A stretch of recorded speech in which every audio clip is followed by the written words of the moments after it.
It's faster. Slow. Oh, well, that's good. Get that out of the way. Spend more time waiting for the So how are you doing? Why is he being deposed? He's being deposed. What happened? wife and He's, I. he owns his own small business, i.e. his law firm. I was leaving the Appliance building and I got out there on the sidewalk walking down to the car and I'm gonna go. Hi, stepped Angie. on a section of I'm doing metal well. that How are was you? out of the concrete. Oh, yeah. And I went through the shoe into the foot of the Doing well. How are you? Thank you. ran down the bone into the Come and arch. invite an advisory committee that's gonna pass the rules on. So today is And kind of a shift. I came in for a meeting. I know. I had my boots on yesterday, and by about 4 o'clock, I was so And by the cold. time I left, Yep. Yep. drove home, got home, and the tissue had been On chewed up anybody so else? bad. Angie, are we waiting on anybody else? Yeah, because it just was rubbing like Got it. this. And I only had a Perfect. pinhole. We don't need I to did dial it him until 10:15, right? Oh, Right, but I think but, holy cow. Mike's in charge of Took the a phone. photo of it and sent it off to the Are we on? hospital, and they looked at it Oh, and told me I had to come in. okay. And then when I got in. All right, we are on the record, so we will stop chit-chatting. This is the Justice Reinvestment Grant Review Committee, and I'm gonna call us to order. Right, and we're gonna go around, as we usually do, and introduce ourselves. Okay, I'm Clackamas County Commissioner Jim Bernard.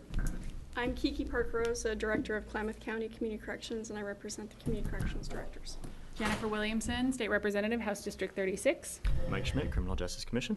Alex Gardner, Lane County DA. Dan State, Multnomah County Sheriff. And we're gonna have Mr. Prinz kick us off. Do this on the phone. Okay.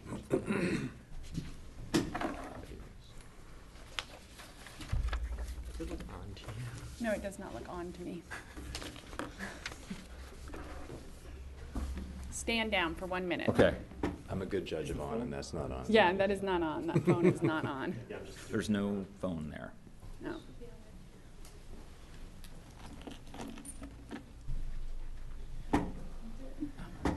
It's not plugged in. Plugged in. But it's not me.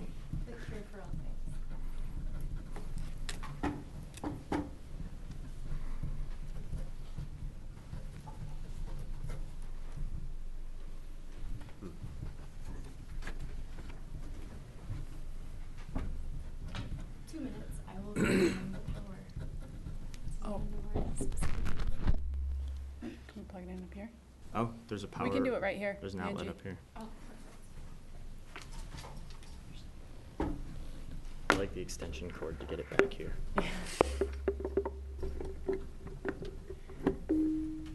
That looks on. Alex, does that? Yeah. All right. Do we know if anyone's calling in? There will be testimony via phone. Okay. And I think Floyd.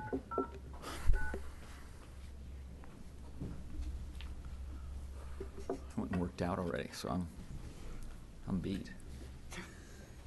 And virtuous. I'm very virtuous. Not really, because I think I'm on football and spreads right now. Is all I can think about. As long as you're not rooting for Notre Dame. Oh, I'm always rooting for Notre Dame. I think that's where the smart money is. This year. This button. I guess so. Call in.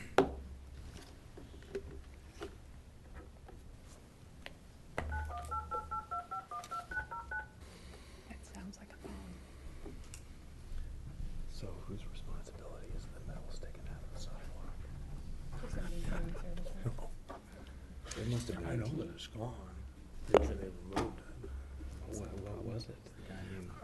My guess is when they were pouring concrete, you know, those little wanna call IT? sections of metal that they later poured in, I think it was a piece of silver metal. We're gonna get started because the phone is broken. Phone is broken. So we'll call somebody to fix that. But Not using the phone. we will get on the phone as soon as possible for anybody listening out there. Okay. And we're on the record, so should I get started? Madam Chair, thank you for the record. I'm Craig Prinz. I'm the Executive Director of the Criminal Justice Commission. And I wanted to give us some context today because today is kind of a shift day for you and I wanted to make sure, just to give some context to what I hope we're doing today. So it is football season. That's the first context in 2014, and College Game Day is in Eugene tomorrow, and I got the Ducks covering the spread. So that's the first context. Well, are we done? Yeah, That's good. Yeah. I'll take a motion. The second part of the context is, and this is more for the audience and for the record, House Bill 3194, Justice Reinvestment Initiative for Oregon, passed in July of 2013, signed by the governor, created this group called the Grant Review Committee. And the Grant Review Committee has two functions. Section 53 of that bill created this group, and the group is to look at a means to craft rules that will be in place to have an outcome-based grant program called the Justice Reinvestment Grant Program. The goals of that grant program are to control state prison use, reduce recidivism, increase accountability for offenders, and increase public safety. The bill talks about Section 53, which is in place right now. And we put, the legislature, with Representative Williamson and the Ways and Means, put $15 million into the Justice Reinvestment Grant Program, and we made those awards back in October of last year, in 2013.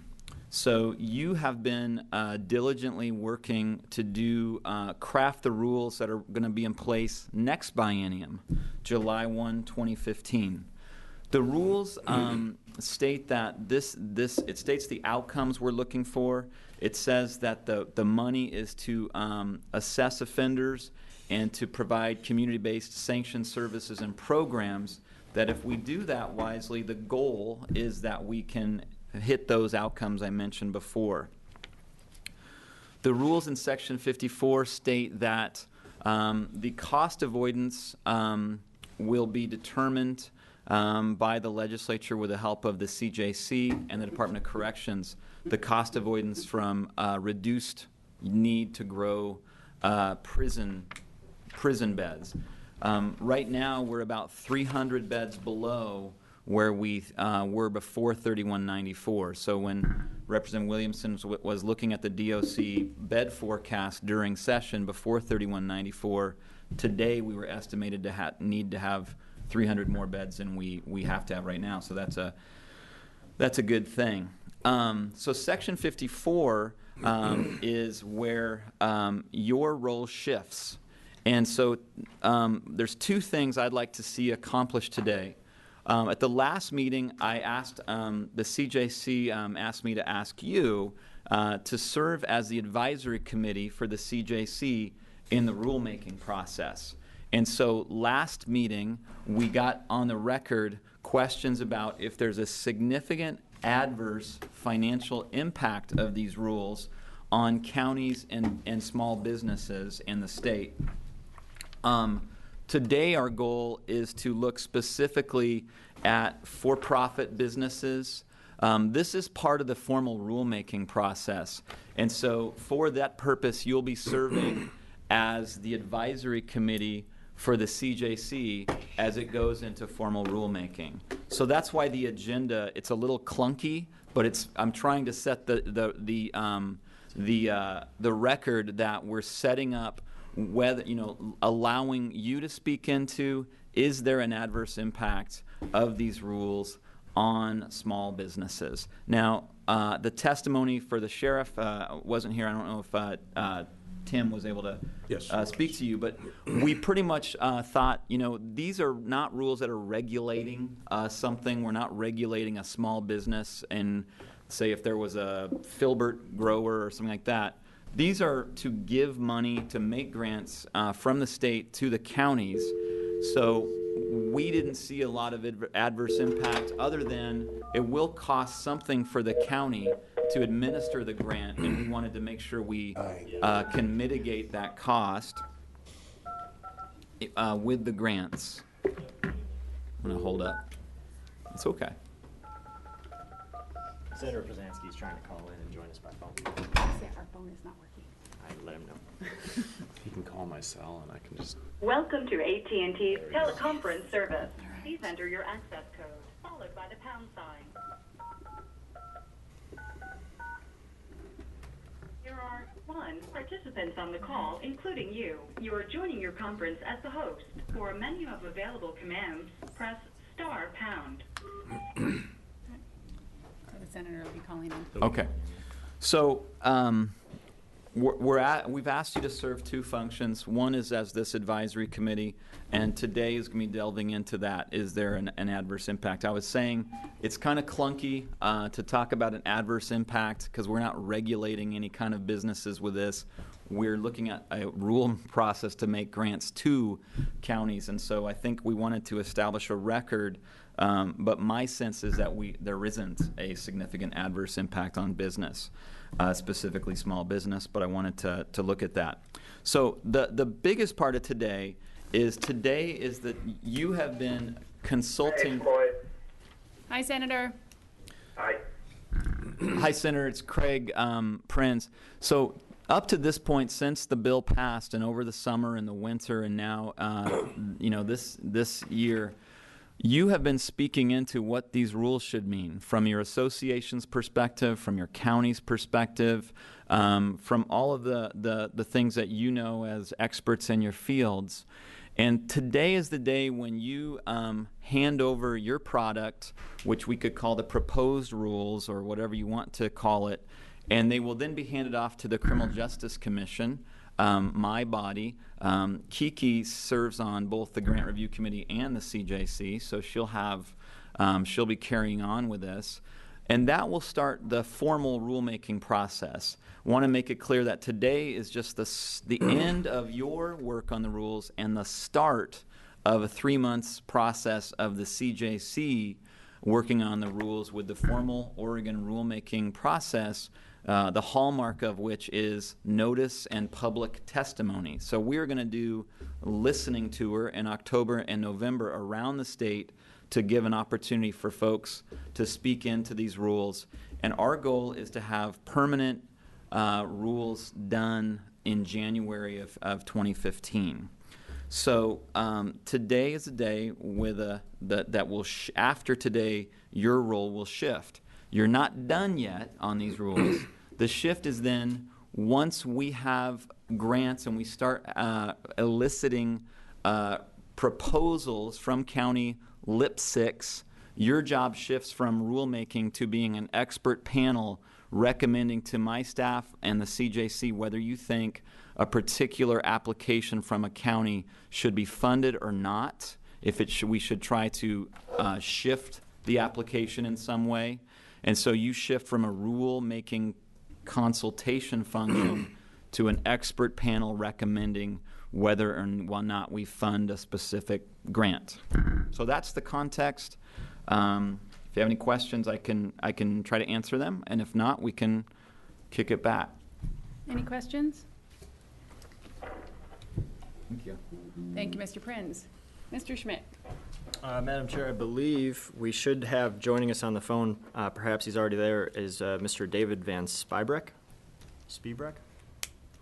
And we have Suzanne Hayden, who has joined us in person to talk about our statutory mandate that Craig just covered about the potential impact on businesses of these rules. David, are you on the phone?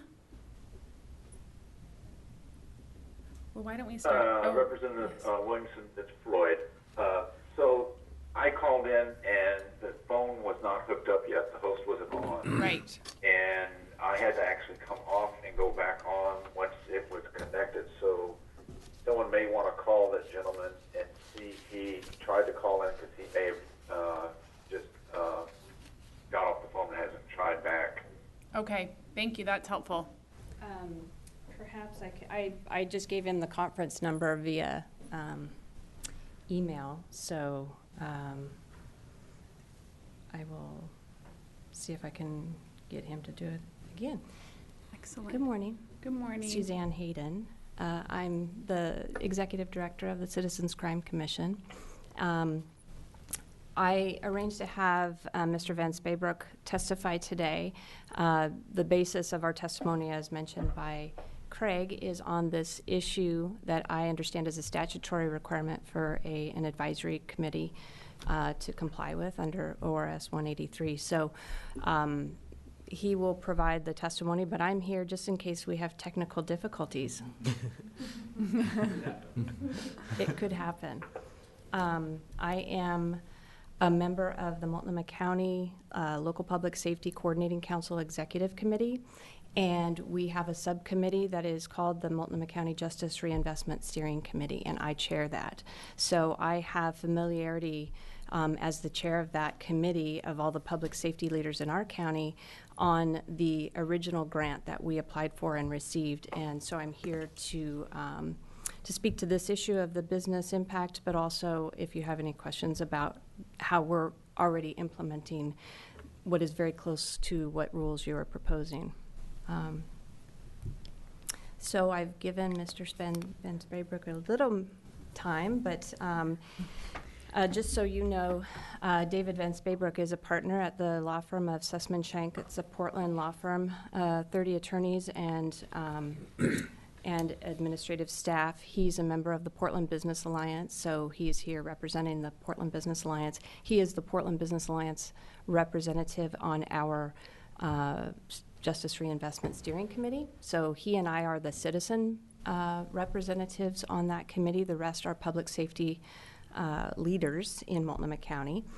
And so as many of you have heard before, we have a system where we vote on things. So I'm the first voting member and he's my second. So he's very familiar with these rules. We've reviewed the rules, and he's also a business owner.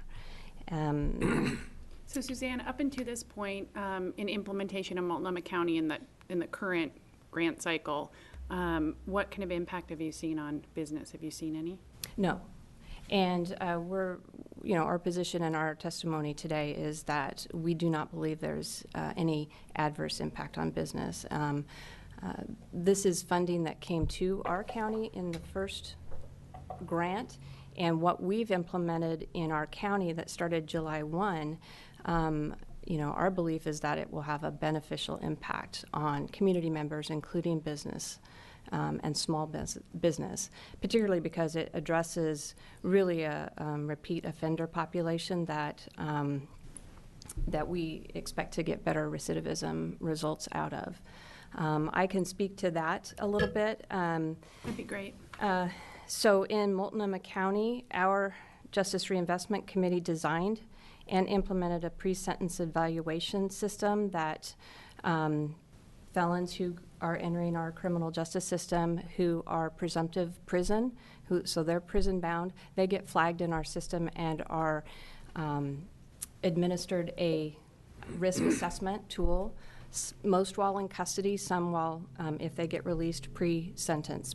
That assessment is used by all the parties to really inform the sentencing decision on those felons. So the goals, of course, is to reduce the reliance on prison beds for particularly nonviolent offenders, and to have accountability on the part of offenders and reduce their recidivism and increase public safety. So those are the main goals of our system that we designed. Those are the main goals of the rules that you've proposed. So they're very much aligned.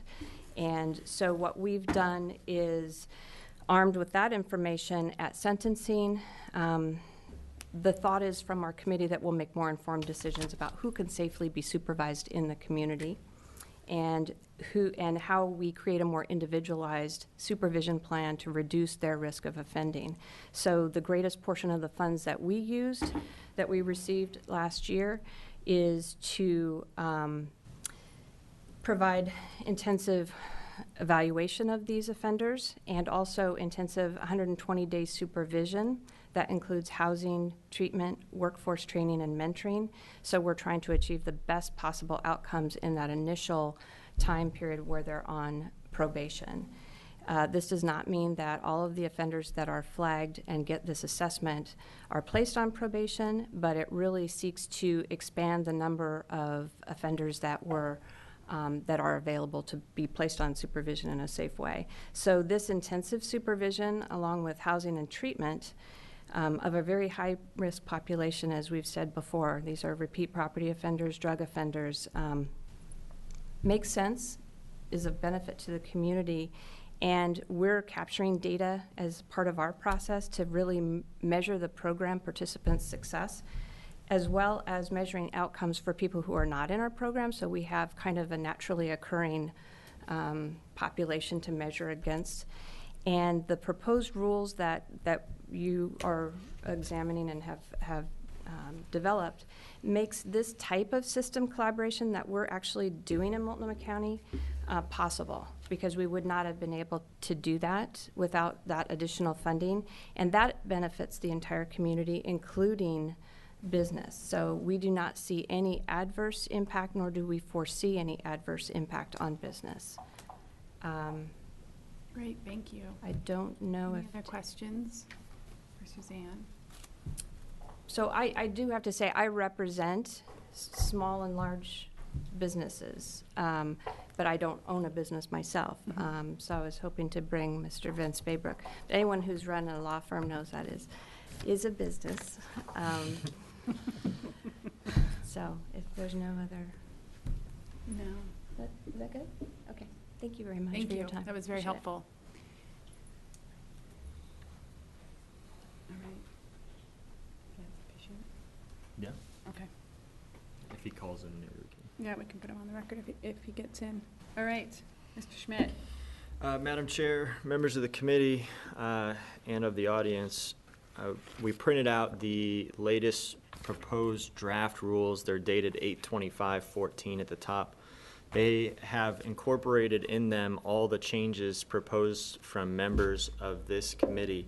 And the way that we incorporated them in was I essentially put some asterisks to flag where the incorporated changes are, and then I, in parentheses, put the name of the person who is proposing those changes.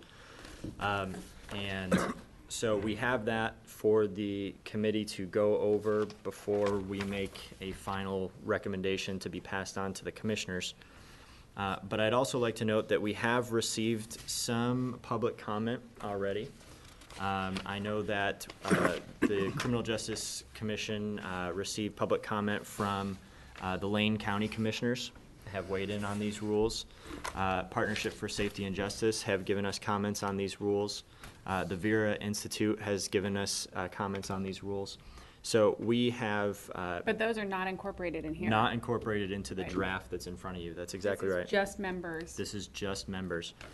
So everything that we've received so far from the public, we have and will be passing on to the Criminal Justice Commissioners as they begin the formal rulemaking process that Craig Prinz outlined for everybody at the beginning of this. Okay. So today, members, the process will be going through, accepting changes that are technical in nature, so we can pass on the cleanest draft possible to the CJC.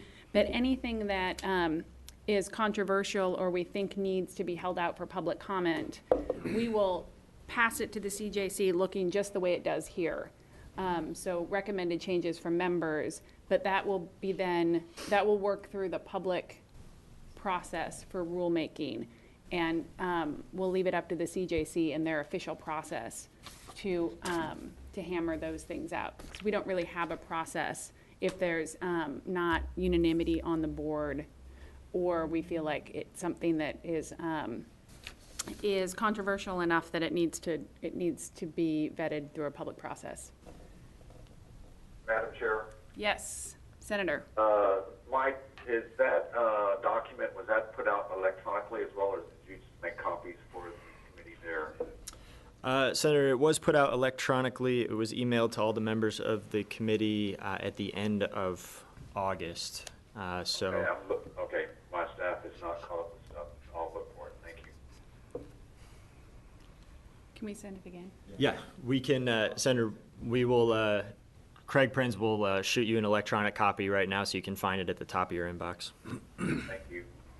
All right, so Mike, do you want to walk us through and give a recommendation for the individual recommended changes Yep. by members? Okay. So starting on the first page, the very first section where I received recommendations from committee member, you should see underneath section 213-060-0030 definitions, sub 2 sub C. Alex Gardner proposed the following change, that evidence-based programs are rigorously tested programs using randomized control trials whenever possible and must be designed and proven to reduce recidivism and crime. If a new program has not yet been rigorously tested to be considered for funding, the new program must include a randomized control trial as part of its implementation. So essentially, it would be replacing what is already sub C, which is evidence-based programs are designed to reduce recidivism that include a balanced administration of sanctions, supervision, and treatment. So perhaps Do you wanna speak to DA that? Gardner wants to speak to that, or anyone else. In the interest of saving time, it sounds like this probably ought to move on to the next stage. 'Cause This I'm is a sure- fine example of the kind of recommendation that we will be sending on to the CJC for further discussion. But comment would be useful to pass on to them. Yeah, if you want to Well, start the process. I guess what I would say is that this doesn't require randomized control trials. It just strongly favors them. And the idea is that if there is no basis upon which to make it that's strong in science, the allotment shouldn't be made, and I think that's prudent. Thank you. Any other comments? I have a little bit of problem on the randomized control testing, and that's primarily for the smaller counties. The funding that'll be available, whether or not they're going to have the staff to accomplish this type of trial setting. I know counties like Multnomah County, Washington County, and Clackamas, they have the funding, they have the staffing to accommodate. I think further discussion should be had on this, because this type of a decision should be left with the LIPSIC staff in each county to make a decision on how they're going to move forward with the trials on their programs. Thank you. Excellent. Well, we will send that record on. Oh, sorry, Commissioner. Madam Chair. Yes, Senator. Okay, I just want to, I think the other thing that we need to consider is what the statutes provide for evidence-based practices in general for the state as to going to a more rigorous standard, if that somehow would be conflicting with existing statutes. Thank you. Commissioner. I agree that, there are some counties who could probably afford randomized testing, but there are many that could not, small counties. I also think that, I'm not a professional. I'm not going to argue with our district attorney because I'm going to lose every time. But I think it's also somewhat discriminatory in the fact that are you going to be able to provide drug treatment for all those individuals who fail? And I don't think that's possible. The first part I think is great, use randomized control testing when possible. The other one, there's lots of programs that have been proven effective that do not include randomized testing. The other thing is that not everybody, while the majority, it is true, are serving time in prison for drug alcohol issues. They're not all. So there are certain individuals who be a waste of money to spend that money to do randomized testing. So unless you can afford to do that with everybody, and I think it's a problem, it's discriminatory. And then, I think the counties, if you've seen one county, you've seen one county, is very true in that what may work in one county may not work in another county. And I think requiring that we randomize test everybody is a problem. And I'll wait for my comments on the next Gardner comments. So, Madam Chair, if I could clarify. Sure. This doesn't suggest that everybody should be subjected to randomized UA. This is not about drug testing of the entire offender population. This is just a strong recommendation that the basic principles of science be applied to any program. And I appreciate the cost concerns and the differences in the counties, but one of the things that our expert witness spoke to is the ability to do low-cost randomized control trials, even if that requires several counties working together if they don't have sufficient populations. So there are no cost barriers, and it's just a matter of good science. And I guess the point that the professor made is that if it hasn't been proven with randomized control trials, it hasn't been proven, and that's pretty much accepted science. Which I would say is okay, except for this word must in the last sentence in that section. If that word must was perhaps removed, or that sentence adjusted so that word was not. I mean, the sentence above, use randomized controlled testing where possible, I think is what you say. But when you get to that last sentence, it says must.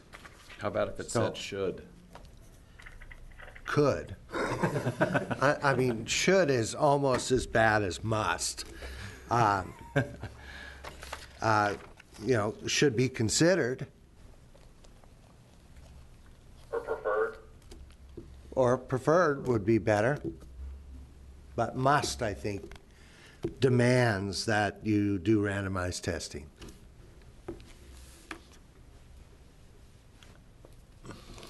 Does the word preferred get us to unanimity?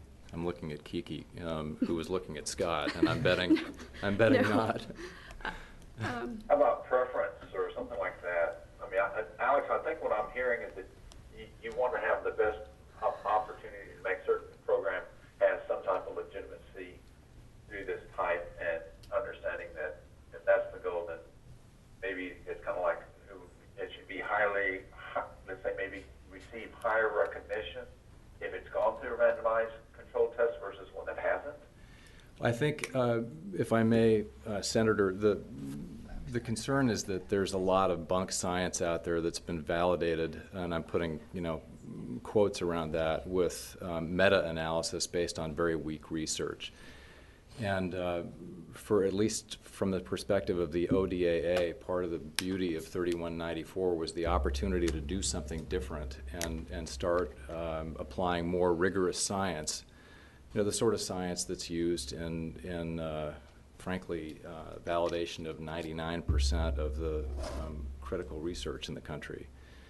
And so there isn't a conflict with existing Oregon law, because this is a set aside, an opportunity to do something different. We're just asking for rigor, not to be a barrier, but to sort of underscore the purpose of the set aside. So, in the interest of time, I have a feeling that we will be having this conversation again at the CJC level. Madam Chair, may I make one Yeah, comment absolutely. quickly? I just want to say that I believe that I think we should study our programs, and I think we should have programs that are evidence-based and that have validity. I am concerned about the small counties because we don't have the ability, although the expert witness said we can bring counties together, we don't have programs that are consistent in every county, and every county's programs are developed for that population that they're serving. So I'd like to put on the record, I have concerns about the small counties. I think there should be evidence-based programming. I am concerned about randomized controlled studies and how the decisions that we would have to make on who would be able to be referred to a program and who we would keep out. I think that would conflict with some of the orders of the courts, and I think we would need the courts to be involved in that process if we go there. So I don't want to say that we're not in favor, but I think that we need to be very careful in the way that we apply these rules, and that we don't alienate programs in smaller counties or larger counties that want to come on board. One of the things the police chief mentioned was they wanted innovative programs. Well, it's difficult to bring on an innovative program if they feel like they're going to be subjected immediately to these randomized controlled trials. So I just want to put on the record, I think it's a good idea. I do believe that we need to have fidelity in the programs that we're delivering. I think we need to conduct research on them. I just am concerned about the way that we're tying this rule to those programs. Thank you. Anything else anyone wants to get on the record regarding this particular suggestion from DA Gardner? And I don't want you to have the pressure of making, having to make edits right now when it's something that came from your organization. So I don't want you to feel like you have to try to wordsmith something in the heat of the moment. So I appreciate that. I think I would suggest that with this we take it. Hi, Senator Winters. My apologies for being late. This legislative body passed a resolution honoring South High as the School of Excellence, and they celebrated their 64th year of excellence this morning. So President Courtney, Senator Courtney and myself and a couple of other, Berger and Clem and others, we were there to join in the celebration. I think it was quite a grand. Well, that's great. Yes. And thank you for joining us. You're quite welcome. So what we're doing right now is going through the second draft set of rules dated 8/25/14.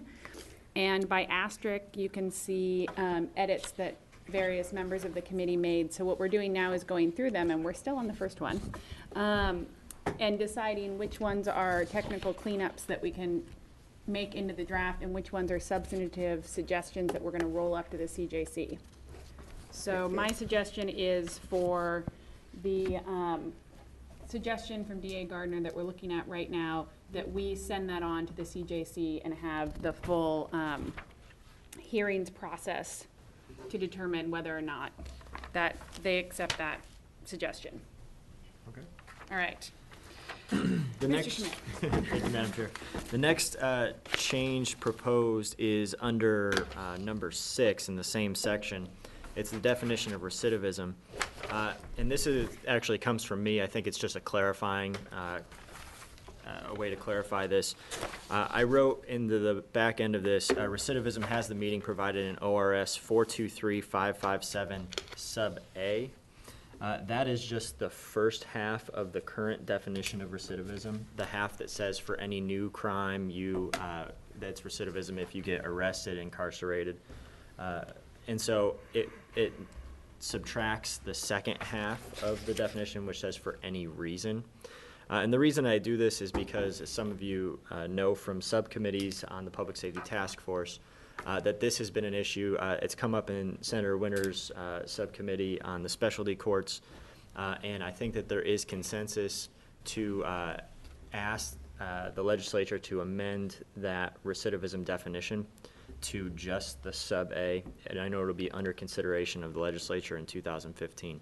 So it kind of gets ahead to what I think there's already consensus for a change, and just in anticipation. Any comments? All right. Okay. And what we'll do is we'll make one motion at the end to accept the ones we're going to accept and roll up the other ones, if that's okay with the committee. All right. Okay, the next suggestion comes from Kiki Parker Rose, and it is number 7. It would be to add a new definition that wasn't there previously for the word program. And I amended the suggestion that Kiki sent out to me to just reference the statute that she referenced. And I think what it's missing is it should say ORS 182.515 sub 4 through 5, to be clear. And I'll just read that into the record so everyone knows what I'm talking about. But that is a statute that says, it's a definitional statute, and it says program means a treatment or intervention program or service that is intended to A, reduce the propensity of a person to commit crimes, B, improve mental health of a person, with result reducing likelihood that the person will commit a crime or need emergency health services, reduce propensity of a person who is less than 18 years old to engage in antisocial behavior. So it's a mental health definition. It talks about what it doesn't include. And then I also incorporated scientifically based research means, and so it's incorporating the scientifically based part of that definition statute that was amended in House Bill 3194 which says employing systematic empirical methods that draw on the observation or experiment, involve rigorous data analyses that are adequate to test the stated hypotheses and justify the general conclusions. Sub C is relying on measurements or observational methods that provide reliable and valid data across evaluators and observers across multiple measurements and observations across studies by the same or different investigators, and utilizing randomized control trials when possible and appropriate. So I think that gets at what you sent me for the change, but it just, instead of listing all that out into the Right. rules, it just incorporates the statute. Is that sufficient? Yes. Okay. Any comments or concerns with this amendment as Mr. Schmidt has read? And just, thank you. For the record, that's Senate Bill 267 as amended last session is essentially what we're referencing there, to be clear. All right, there's no comments. We'll move on to the next. The next change is in the next section, 0040, percentage allocated to crime victim services. And this amendment suggestion comes from Kiki Parker Rose again, which essentially adds to the end of that very first paragraph, starting with prior to the beginning of each Justice Reinvestment Grant cycle. It adds the words per county onto the end. So it says the percentage will not less than 10% of total grant funds to be awarded per county.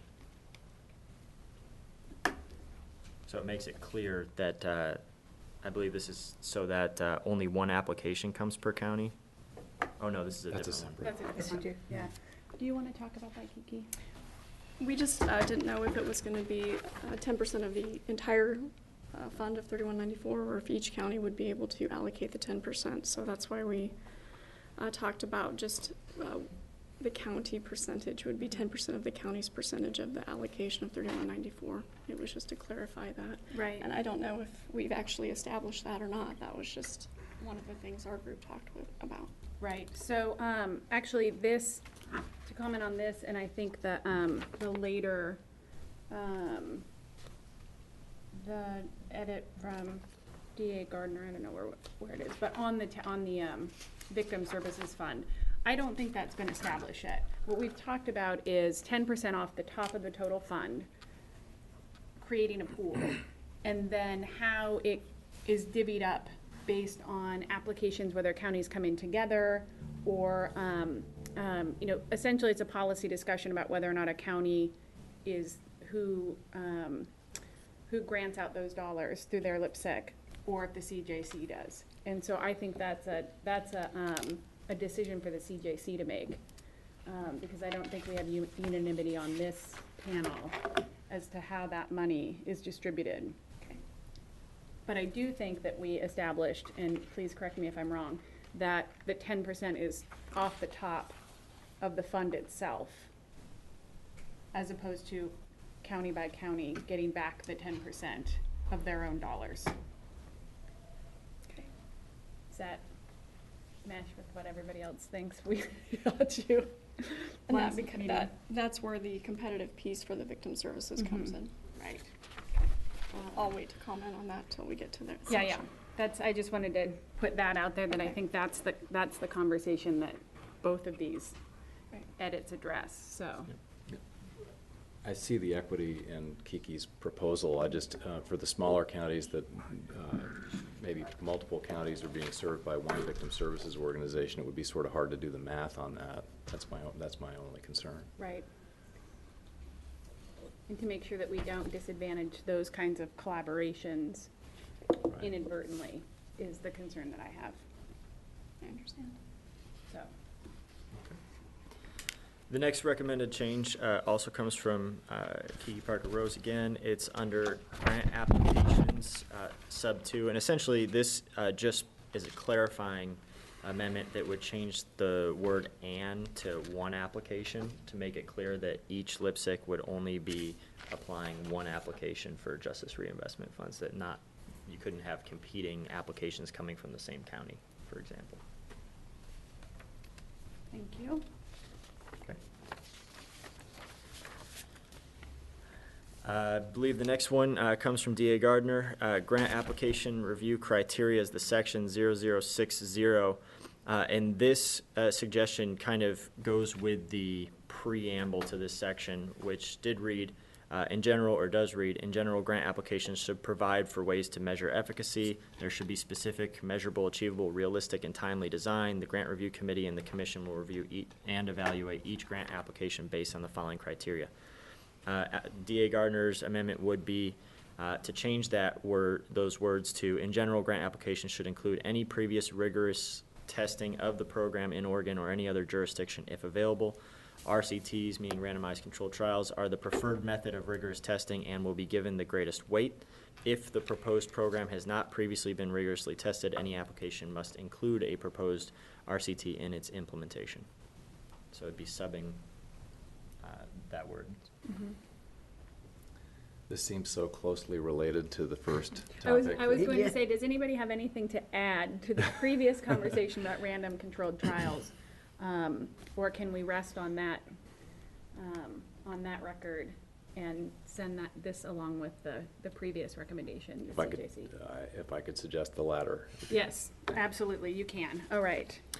All right. Mr. Schmidt. In the same section, the Alex Gardner's recommendation again would be to delete subsection 2. So you can see that I've reprinted subsection 2 and just crossed it all out to make it clear that he's recommending that we just remove that entire section, which reads, whether the applicant's program is designed to reduce utilization of prison capacity by offenders convicted of felonies described in ORS 137717, 475752 to 475935, 811182, 813010, or 813011. And just for the record, those are the criminal code statutes for the crimes that 3194 targeted. And examples of factors that may be considered but are not limited to include whether the applicant's program would utilize a formal system of evaluating offender risk, either pre or post plea, and avoid probation revocations. So the recommendation would be to just remove that from the criteria of grant application review. Yes, thank you, Chair. So I guess what the objective that we're trying to serve is making it clear that 3194's principal purpose isn't reducing prison populations. The principal purpose of 3194 is to use more effective means of reducing recidivism.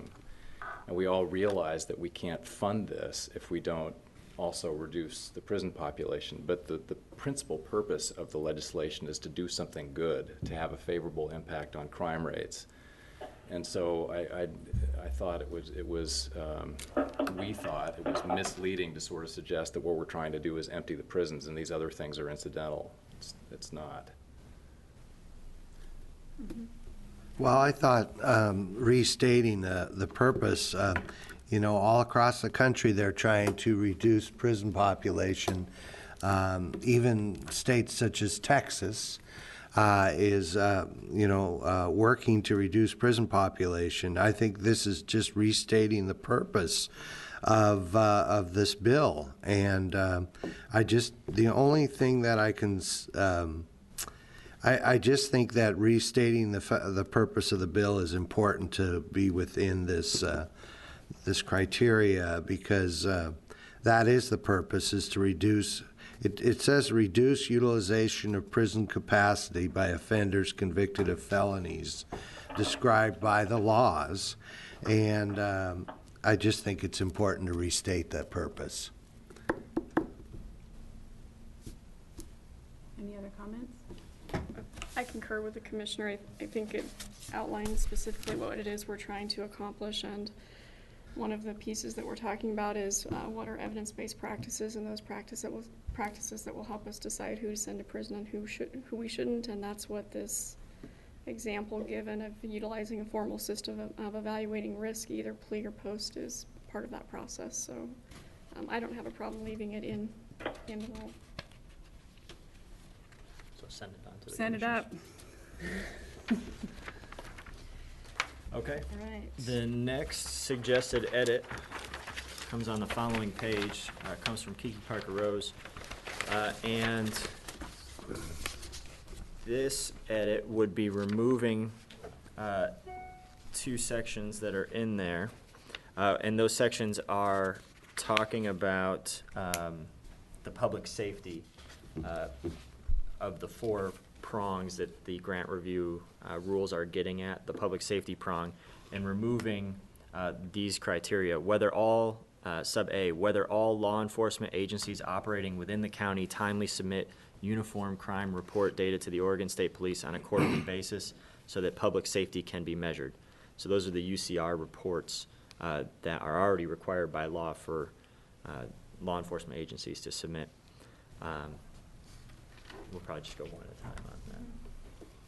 Do you want to comment on that? Again, it just seems repetitive. It seems like maybe we're muddying the rule a little bit by adding these additional things if it's already required for the agencies to submit those reports. I don't know what the purpose would be in this rule. Well, and Mike, sure if let you- me know if you want to weigh in on this, but my understanding was this was a way, we need to be able to measure each of the prongs of the purpose of the grants. And this was a measurable way, or a concrete way to measure public safety is, and we have a problem with law enforcement agencies not submitting these on time. So even though it's required by law, it's functionally not happening. And so it was one of the ways to encourage our counties to work with their various law enforcement agencies to turn in their reports on time and also give us something to review that we could call a public safety measure. So yes, they are required by law now. Yeah, that was the conversation. So I would like to leave it in for that reason. I'm just, our group just talked about if it's already there, why repeat it? So the sheriff may have a comment.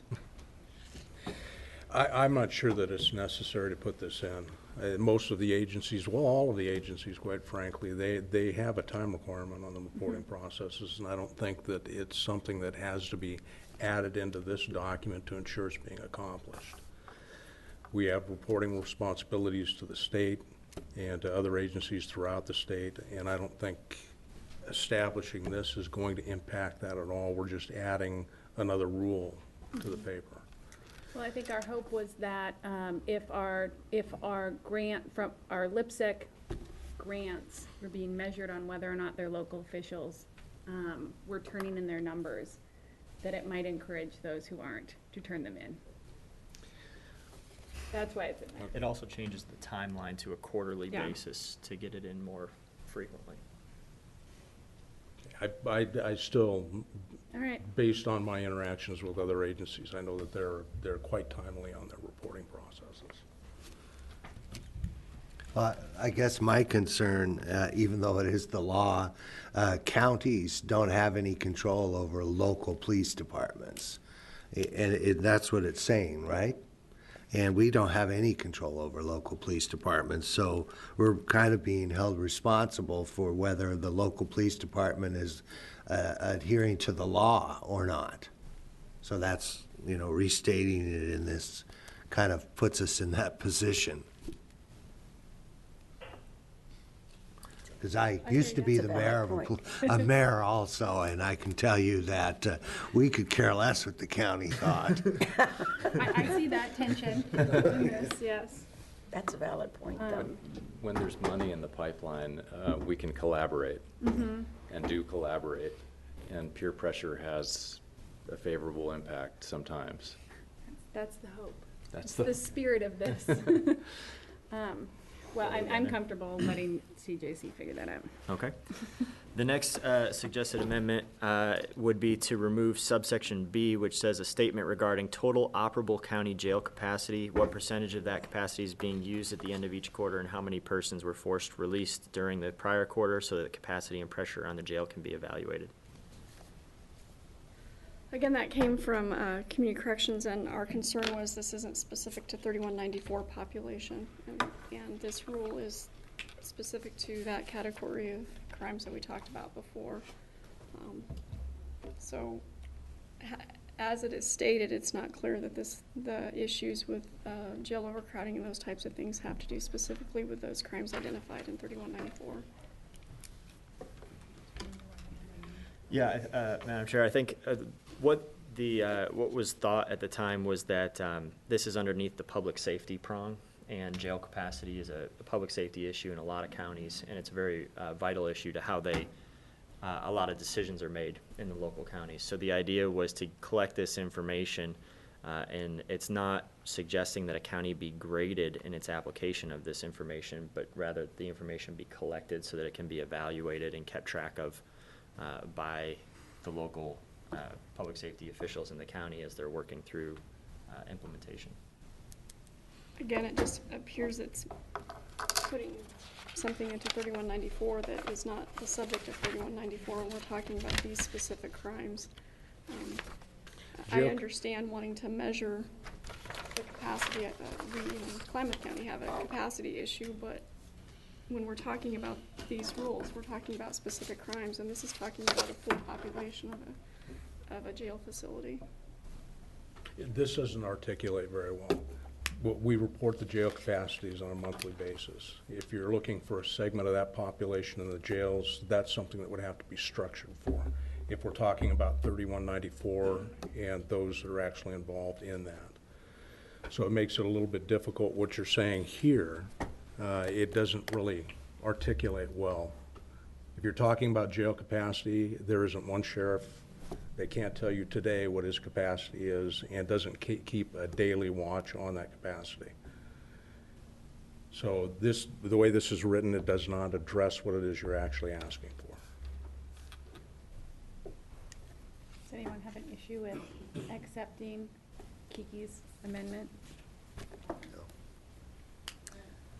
Take that out. Oh, yeah, Gardner, do you? Well, can I ask that just be sent up? I can tell you, I do have some concerns, but they may be unique to Lane County. So many things are. Okay, that's fine. Okay. The next would be to add a sub C to this section, which says whether the arrest, pretrial, charging, conviction, and/or incarceration practices in each county promote an evidence-based strategy and reduce prison commitments. I feel like I'm the only one that commented, Alex and I. We're looking at the entire system as we start to work through this process, and I think this allows us to identify from the beginning of someone's path through the criminal justice system until they exit. It gives us the beginning ability to start looking at what is the path that person takes. It helps us develop a roadmap, I think, for how folks are arrested, incarcerated, convicted, charged, etc. So that's why it seems like that's really what we're looking to do, is impact the entire system as opposed to just each, let's focus on programs or let's focus on evidence-based policing. We really should look at the entire system as we work through the 3194 process. So, Madam Chair, I think it's great to look at the whole system. This sort of speaks to the earlier point that I was making, and maybe this is stating the obvious, but arrest, charging, and conviction never serve the primary objective of emptying the prisons. Right. All of those things contribute to filling the prisons. That's what that does. So there are also lots of mandatory arrest situations, and conviction depends on variables that are independent of this process. So I don't think this is falls within the purposes of 3194, and I don't think it should be part of the rulemaking. Okay, well, Send it up. just trying to make it better for them. I just have a question because I'm going to follow along on Kiki. Because actually, if we talk systems at some point, then you do have arrest and conviction. It may not be here for the 3194, but I think somewhere Kiki and I would agree, because you're talking about a system flow into the system, and if you can't say arrests and convictions aren't a part of what happens in that system, we're missing that. So how we get there and parallel with 3194 is another question, but I do think at some point, as we look at systems, that those two components are really a part of. Thank you, Senator. All right. Okay. Mr. Schmidt. The next section is 0070. It's under grant application processing. And these next two are suggested by me. Do you think they're good? So I suggest we just move on. Suggestions? And they come from questions that we've received from the community and just wanting to clarify what the role is. So the first one adds on to sub 1, which sub 1 just says commission staff will evaluate each application. And it adds that if the recommendation by staff to the grant review committee would be not to fund the application, that the staff shall first work with the applicant to attempt to rehabilitate the application. Yeah. So essentially working with them to make sure that we're not just going to say no on something and then pass that on, but that staff will work. So it's clarifying, because I think that was the intent. Yes, It's a good idea. that was the intent. Yep. So, and then the next one goes along with that same spirit, which is the commission may amend a grant awarded under this rule. And so I clarified in there, after the grant is awarded, the commission may amend the amount originally awarded based on non-compliance with the terms of the award, which was, so once the award is made, it's based on what the applicant is saying that they will do. So this would be after that's happened, if for whatever reason the applicant is no longer following through with the commitments made in the application, that the commission may amend the amount originally awarded. So it's clarifying that information. So it's to give the commission flexibility. To make it clear, I think as we were talking through this process, that flexibility was always assumed, but I think this language makes it very clear that the commission could amend an application if after the fact it was awarded, the awardee is not abiding by the terms. They're not spending the money on what they said they would, or. So is the money distributed on monthly, quarterly basis, or when we apply for a grant, do we get a lump sum? The idea was quarterly basis. Okay, so if they're not adhering to the rules or what they said they're gonna do in the second quarter, you could reduce that amount. Yeah, I don't have a problem with that. Yeah. I was just thinking, Yeah. getting the money back. After you've given it as a challenge. That's a challenge. It sounds fair and appropriate to me, as long as it's made abundantly clear to the counties, because I'd be concerned that they might make contractual arrangements and then be stuck paying the bill without having the money. But it sounds fair and appropriate. Would there be consideration then for some conversation to occur prior to saying, okay, you're no longer, I mean, I know it's little things, but sometimes when we get into relationships with the state, when counties get into relationships with the state, we become paranoid as a county about losing our money. And I'm just going to state the obvious for some of those counties. And so I would hope that there's some effort to remedy what the issue is prior to coming in and saying, we're not going to give you your next quarter's payment. Kind of Sounds like a good idea. Kind of exactly like what we did in sub 1. For the application process, but now we're talking about the implementation Right, process. so To add that. just add that into the same, I would, I'll repeat the same sentence. Yeah, and that would certainly be the intention, but we can Yeah. spell that out and make that clear. okay, thank you. Yep. All right. Okay, moving on to the next page, under section 0090. This is, again, just to make it clear that only one application would be considered. Because we have the two different application sections. One's the first part, this is the second part. So this would be the recommendation, just to make it clear that only one application will be considered per LIPSIC. For the Victims Fund.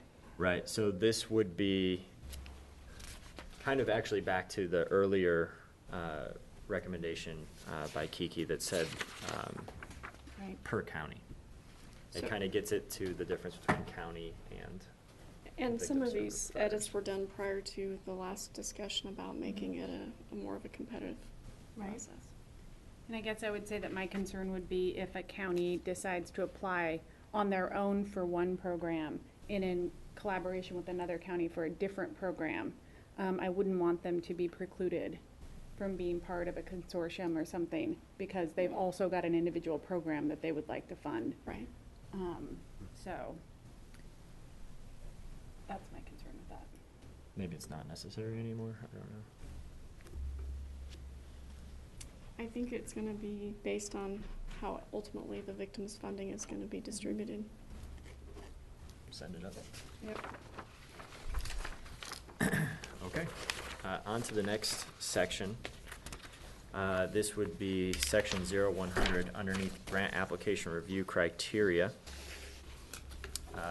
This would change sub 3, or maybe it's adding a sub 3. That would add in demonstration the award will be invested in evidence-based practices in victim services. So before this, we just had the 3 criteria, which is demonstrated need, geographic distribution, and then kind of a catch-all of other criteria. This would add in essentially a 4th criteria, which would be that the grant application would include evidence-based.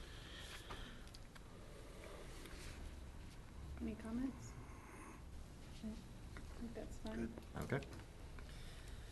The next section it mirrors the exact same 2 considerations that I put into the last one for the 10% as it did the 90%. So Right. it's, again, that the commission staff will work with an applicant if the applicant is not gonna, if the recommendation would be no, to help them rehabilitate their application. And will you make that additional change as well In the second one, yep. in the second one? Yeah, we'll do. All right. That's all I have. All right. So, anyone have any thoughts? We've worked through this draft. We have a few things that we'll send to the commission and let them manage in the public process. Is there any, General discussion. yeah, I was gonna say, does anyone have any comments, thoughts, discussion on the product that we plan to send on to the commission?